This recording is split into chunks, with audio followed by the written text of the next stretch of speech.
Hello and welcome to the Key Point. Today we are at the forefront of innovation where data has become the compass that informs the decisions we make. I have a very special guest here today who is going to give us more insight about what data analytics is and what data project management is. You are welcome to the Key Point TV show. Thank you, Jerry. Thank you for having me. I have Mr. Seydou Mansour Mama, Sure. who is a consultant, a data project manager and data analyst. Exactly, Thank you yeah. for honoring the invitation. Thank you for having I me. know I'm not in the field of data, so I'm hoping very much that you'll be able to Sure. educate me and my viewers as well on what data analytics is and data management. Sure. Because most time when we talk data, what we think about is internet, how to get connected and browse. That is all we think about it. Yeah. So setting off, first of all, with the very first question, when we talk about data analytics, what exactly is it? All right. Thank you, Jerry. Thank you for having me. First of all, let me introduce data analytics. Data analytics is the process of gathering data together, right? Okay. Gathering information together, creating databases and data warehouse, Okay. and then cleaning them, transforming them, and then abstract meaningful information and trends, and also in all those in order to facilitate decision making, and also in order to grow a company or a society. So if globally. I understand well, data is something much more bigger than maybe how we perceive it.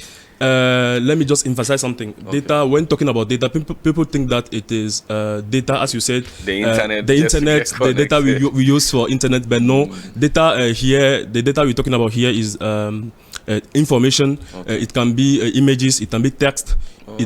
it can also be Algorithm?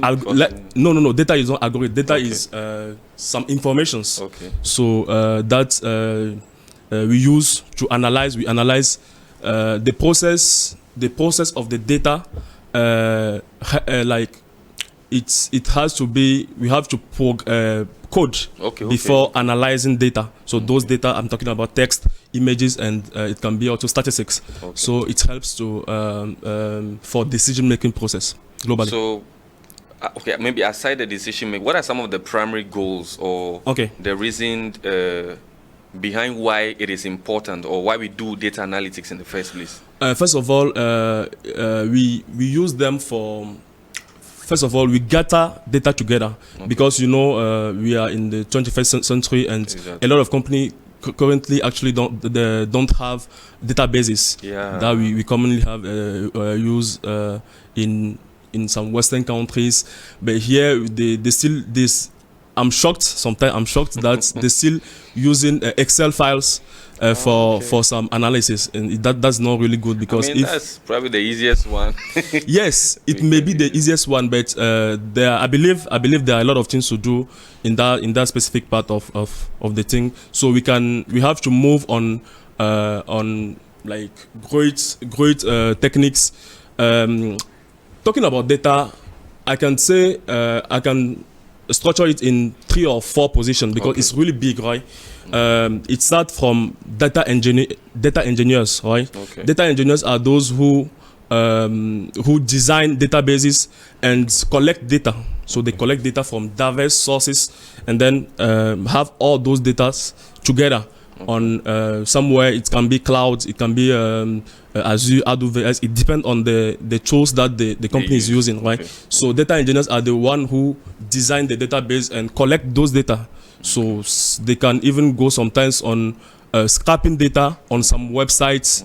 Sometimes they don't have the data, right? The information that they may need for the analysis. Okay. So they are obliged to go and collect them, and then in order to facilitate the work of some position that will come. So we have data analysts. Data analysts are those who analyze. So they use the data, the information that data engineers have collected, and then they modelize them because in data we have what we call tables, and in tables we have variables, and then we have links link between those tables. Okay. So we have something that we call primary key and foreign key. I will not go really technical. So they are the one who modelize the database and then do some visualization. Okay. So they specifically the answer for a question. Okay. Let's suppose that you want to know last year how many emissions you have produced in your specific in this show, right? Okay. So a data analyst will give you in some minutes all the informations. He can another example. He can give you the number of people who are following you. Okay. It depends in some department, in some region of Togo, even in the world. So the answer for specific question. So that's what data analysts do. Which is something that is part of the work you do. I do it a lot. I do reporting and dashboards to facilitate the work of managers and also their colleagues in order to take good decisions, right? So we have data scientists. Data scientists are the one they do the same work like data analysts, but they go deeper. They go more. They use a lot of statistics and mathematics. So they code a lot. They do algorithm. So they forecast the future. So I can say they are the one who use like techniques like machine learning and deep learning in order to predict things. So they use data that we currently have, the society or the company have, in order to forecast the future and then take great decisions. Okay. And the last one that is really coming now, but not in our countries, but really in the United States and some great countries. That is machine learning engineers. So they are the one who put in prod the work of the data scientists, right? So when the data scientists develop an algorithm for the prediction of something. So they are the one who maintain it. First of all, they put it in prod, they maintain it, and then they facilitate, like they can produce something like a website where the manager can go directly and see the results. So just to chip in before you go, I actually went for a climate conference in Benin, I think last year. Yeah. And they had a climate clock. Okay. And from the information given to us then was that they were able to use some form of coding or data or whatever to predict maybe for a period of 1 year or two, how the environment would change, how the weather patterns would be different. And if we could honestly realize right now, we are realizing that the temperature that we are supposed to expect at a particular month or period of time has become unusual because there's excessive heat nowadays, even if it rains. So would that fall under data analysts or data scientists? This is the data scientists who are supposed to work on that, because meteorology is data scientists work a lot of work on meteorology. Yeah, science. A lot. So they predict the temperature and some aspect of the nature in order to tell the population what to do, right? But sometimes, as you said, it's not really reliable sometimes. So I think it depends on the how can I say it? The model they are using. They can be changing it, and then IT is going really fast. Yes. It's really is something that is really important to emphasize. But I will come at the end of the emission about some believing that I have and some fights that I have. Okay, so fast forward, let's move to some of the challenges, because in as much as you did emphasize that in some countries they don't have the means to do even that data collection, even the source of the data is a difficult thing to access to. So as a data analyst, what are some of the key challenges you face trying to collect data, managing it, and then ensuring the quality, the security of the what are some of the challenges just in general as a data analyst? All right, generally I can say some of the great challenges we used to face is data quality and its reliability, right? Sometimes as we used to say in our jargon, garbage in, garbage out. That mean if the data that you are putting on your algorithm is not really reliable and clean, you can never have great results. You have biased informations, right? So a data scientist can put a company in problems because of the data that he has used, right? So it's really important that the data be clean and be reliable before using it. When you say data is clean, when we talk about clean, we are looking at maybe your clothes being spotless or plates being washed clean and all that. When you say clean data, what does it actually mean? Sometimes when data engineers collect data, it may be not really we can have missing information, some missing information. So they have to clean it. Make sure it is the right one. Exactly. So they have to do another kind of analysis before using it. So they code a lot. Data engineer has to have coding, a lot of coding skills because they code a lot. I compare them like software engineers. So they code a lot in order to put. They use Python, Kafka, Java, and all those tools in order to clean data before the other use. But in some small companies, a single person can do all those things. In some, because you don't have the means to to pay 3 or 4 person, right? So, but in some great companies, you can have, like, it's really determined. You have the position and the what the person have to do, his mission. Yeah. So still on the challenges, I mean, it's clearly that lack of personnel is also part of the challenges, where sometimes one person can be overcharged with a lot of work at the same time. Now, I want us to look a bit more on the source, because I had some people on the show where we spoke about data policy early on and data governance as well, and they indicated that sometimes the source of the data is also a problem because maybe most people or most organizations don't see the relevance of gathering data in the first place. Because maybe when you come here, for example, I'm a journalist and a presenter, maybe there's another department here who deals with how many followers we have, how many people watch our channel in real time, how many people subscribe and all that. So you might come to me since I'm the one hosting you on the program and I might not have that data to give you. Do you face some similar challenges when you go out to, gather data? You mean about the way you have the data, right? I mean the sources, where you have to go to get that data. Okay, it depends. It depends on companies, right? Let's take an example of a company that is in marketing, or a bank, right? A bank will have access on, like, we have people data on from their customers. Because like when I come to open an account I don't want to cite a bank, to a bank, they may have my personal data, like my name, my age, my position. Yeah, the personal information. Exactly, the personal information. So it depends. We can have like the R&G, some R&G companies, they have to go and look for those data. Yeah. So data engineers sometimes scrap some websites. It's not really legal, but it comes, sometimes it comes to they have to do it because they don't have those data on their hands, so they have to go and collect it. Sometimes I've worked at the insert before after my bachelor degree, and sometimes we go on the ground. We go and collect data. We go with questionnaires, so we ask questions, question in order to have them and then send them to the basis, to the data analyst, in order for them to gather them together and then do the analysis. Now, when there is one question that someone will be asking. You've gathered the data, you've done the cleaning, you've done all that. I'm still coming back on the privacy and the security of it, because we've become so skeptical about giving out information. So somebody will be asking, so the data you've come to collect, how do you manage it? It depends. It depends on the company, right? We currently have GDPR. That is the general private, like that.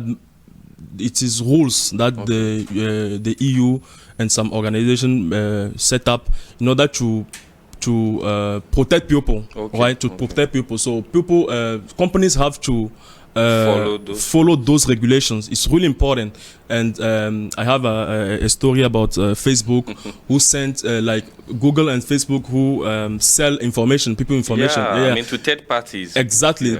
Because sometimes we just go, we consent, and at the end of the day, who has time to read all those plenty things? They know before doing it, because we have pages and pages. We can't read it. So we, by consenting and marking those cases, we allow Give them the right without even realizing. We allow them Yeah. to Use exploit your our data. Yeah. So sometimes you see, sometimes you just go on Google and look for something, an iPhone, or for example, and when you go to YouTube, you'll be having some advertisement about that like specific same thing you use. Yes. yeah, that specific thing you are looking for. You'll be like, How seriously? did that happen?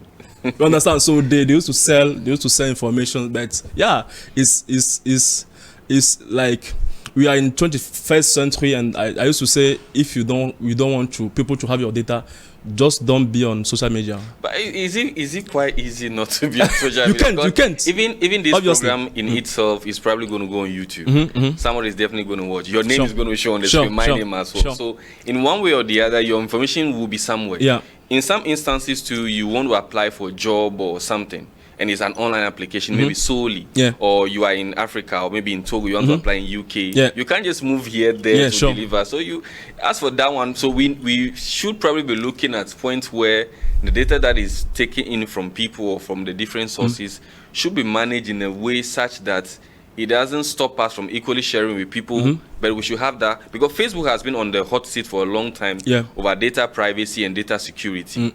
And sometimes talking about Facebook, they have some when they sell people's information. I think it's on when they have when they with WhatsApp. You know, I mean, Facebook, they have amalgamated. They have merged together. When they did that, in a country that I don't really remember, they have said some information that they were not allowed to do, but they had to pay some amount of money, but they don't care. We didn't get that money. Some of us, we don't know if our data was even used or not. And we didn't even get any. They pay it to the commission, and that's the commission who make up those rules. So they pay it to the commission. We don't have that money, but that's the thing, and we have to. The advice that I give is to know what to put on social media and online. It's really important because everybody can have access to it. But just an off-topic question. Somebody told me that no matter what you delete on social media, there's always a part of it hidden somewhere. Is there any way you could affirm or enlighten us if there's that possibility? Sure, it is. Like even in databases or data warehouse, sometimes when we manage it, we use SQL, right? That is structured query language, and sometimes no SQL, not only that specific thing, right? So sometimes when we delete an information, we can still have it on the database. We are not safe anywhere. But the person will not see see it anymore, and another people who will not see it. But we as data managers, right? We can still have it. You can still have it because everything that is deleted is not really deleted. So you have to be careful about that. Okay, so you are also a data project manager, so would want to touch a little bit on that aspect. Now, in every aspect, you spoke earlier on about the engineers, the analysts, the scientists, and the machine learning, which is different techniques or stages. So when it comes to data management, definitely there will be some stages to it. So, but which ones are the key ones that, as a data project manager, you deal with? What are some of the stages? Okay. Before we have the traditional methods that is V cycle and cascade cycle, right? But those traditional methods are not it's not they used to use, right? But it is not really good because of the user is in our jargon the customer, the client, right? The clients have the choice at the end of the project. It doesn't see what is happening in the development team, right? So he see it at the end of the project. So they are not involved within the process. Exactly. It has to be a kind of communication between the two parts in order to have the best result, right? So they have developed in the United States. They are the one who start everything. Something that we call Scrum, and that is Scrum and Kanban. That is agile methods that project manager in data used to do, even in IT globally they used to use. So when we have to have a problem, right? A problem. So you as a journalist, you have a problem with your manager, and you call the project manager, and you tell him the problem. So we set up a meeting, right? Okay. With you, we write the specification that what do you want? Okay. We write it, and then me, let's suppose I'm the project manager, right? Okay. And I am. I go with my team, the development team. That can be, it depends on the project, right? Yeah. I can have data analyst, data scientist, data engineer, and all those people, and then with them determine some kind of thing that I call backlog, the product backlog. Okay. So that product backlog is specification that we have to do in order to implement and develop the tool, right? Okay. And your manager is called the product owner. Okay. The product owner. You are the one who asks the tool, and we as development team we used to have like every morning what we call daily. So when we set up those specifications, we have to start developing, right? Sure. So we develop, and every 2 weeks we call something sprints. Okay. Like sprints, every 2 weeks we have a meeting with you, okay, the product owner and his team, okay, and we show you what we have done, okay, as work. Okay. And if it is good, we continue. If not, we have to start all over. Exactly. Okay. So I have the power. Exactly. Yeah. You have the power. I used to say the product owner is the boss in data, because we used to say the project manager, but the project manager can take some decisions. Sure. You can develop something. The product owner, like your manager, will tell me I'm not okay with that. But yeah, sometimes you have to prove that this is not good, because that is not what we have said, right? So when he said that, I, with my team, have to go and look for our work and retake it if necessary. So you have power, because you are the client, you are the customer, you are the users of the tool that we are developing. So it's really important that your needs be satisfied. Okay, now we are dealing with data project management. I think from the example you gave, it's understandable that there are situations where the product owner doesn't have the power, and there are situations where the product owner also has the power. So talking about the traditional method, which we say is not really that helpful now, and then use of the Scrum and the Kanban, which is the more maybe recent way of doing it. In all that, when you are dealing with data project work, can you tell me like 2 specific difficulties or challenges you have? Globally, I can say I've said it. The data quality is really important sometimes, because I always say it, because it's really important. If you don't have a quality of data, you can't have good decisions, and you have biased results that can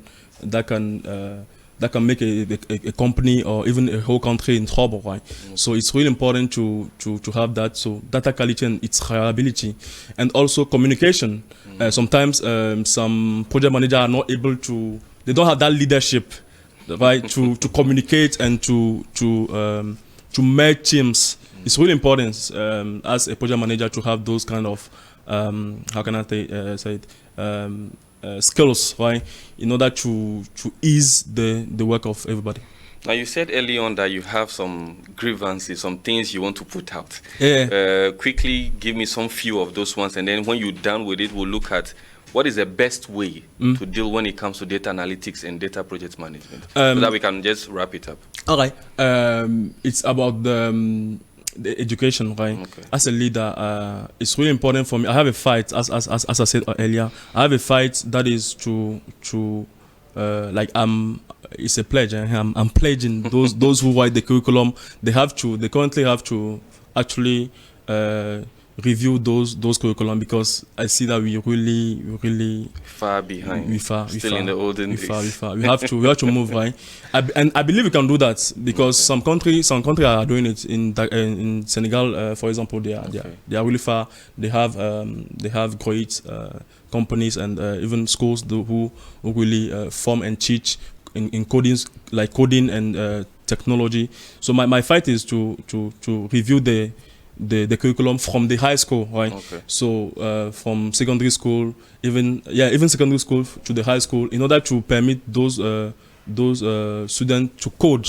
At least, the basics. The basic is really important. Sometimes you just leave your country with your baccalaureate and attend another country, and you are even not able to write a small code, and Excel codes is serious. And for me, it's not right. So what I want to do is to give back, and also to partner with some organization who really want that. So to do workshops, and even why not some coding classes to high school, and in order to make them to interest to the area is really important, because if in high school you are able to code, I think at university you definitely choose IT or data science. You understand? And that will help the country a lot in a lot of area, in banking, in healthing, I think currently data is used everywhere. Yeah. So it's really important to put it in mind, and to start working, right? So that's what I'll start doing. So going to schools, okay, to sensitize, and also to make them interest to the domain of IT and data. Well, data analytics and data project management is a gateway, because with data, information is circulating, decisions need to be made and all that. So thank you very much once again for coming on my show. Seydou Mansour Mama, you are a consultant data project manager and also a data analyst. Thank you. Maybe as time goes on, if you're able to do some of these, your initiatives, will have the time back to get some of the people on board to respond to the teaching. So thank you very much once again. Thank you for having me, Jerry. Okay, so we are wrapping up on the KEYPOINT TV show. Thank you, Fofo. Thank you, Hervé, for being part of the production team for today. See you next week. It's a bye.